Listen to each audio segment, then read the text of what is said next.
ওই ঘটক সাহেব, ভাই ঘটক সাহেব, আমি যে আমার ছেলের জন্য পাত্রী দেখতে বলছিলাম, কোনো খোঁজ খবর নাই, পরে তো কিছু আপডেট জানাইলেন না। পাত্রী দেখছি, পাত্রীর বাপের লগে কথা হয়েছে, মেয়েরেও দিব, সাথে 30 লাখ টাকাও দিব। কে টাকা দিব কে? হাজি সাহেব, আপনি কি লেদা বুঝেন না? আপনি মায়ের যে গুড়াগাড়া আছে এদের খরচ সহ দিব। ও ঘোড়াগাড়া, ঘোড়াগাড়া মানে? আরে বুঝেন না, পাত্রীর একটা ছেলে আছে, একটা মেয়ে আছে, এদের খরচ সহ দিব। আরে দূর ভাই, এই মাইয়া কে দেখতে বলছে আপনাকে? এমন মাইয়া দেখেন যে পাত্রীর ঘোড়াগাড়া নাই, ঘোড়াগাড়া সারা দরকার। এরকম পাত্রীও আছে, এর বাপেও আপনারে 15 লাখ টাকা দিব, সাথে মেয়েও দিব, আপনি ঠকবেন না। আরে ভাই, আবার কিসের 15 লাখ টাকা? জানেন না যৌতুক নিয়ে বিয়ে করা ঠিক না?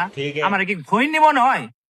হাজি সাহেব, আসলে আপনি এই যুগেরই না, আপনি অনেক আগের যুগের লোক। এর গুড়াগাড়া নাই, গুড়াগাড়া হবেও না, ডাক্তারে কইছে। আরে ভাই, এক সময় দেন এতগুলা ঘোড়াগাড়া, আরেকবার দেন গুড়া হইবই না। আমার ভাই এরকম পাত্রী দরকার নাই, ঘোড়াগাড়া হইব এরকম পাত্রী দরকার। এরকম পাত্রীও আছে, এই সামনে ফাল্গুনেই গুড়াগাড়া হবে, মেয়েরা 8 মাস চলে। আরে দূর ভাই, কি বকতাছেন এক এক সময় এক একটা উল্টা পাল্টা কথা। আমার ছেলের কি ফেলনা মনে হয়? কাঠমিস্ত্রি, রাজমিস্ত্রি আর গডক একই অবস্থা ভাই। বুঝলাম না, ভালো ভালো মেয়েই তো বললাম, হাজি সাহেব এমন করলো কে?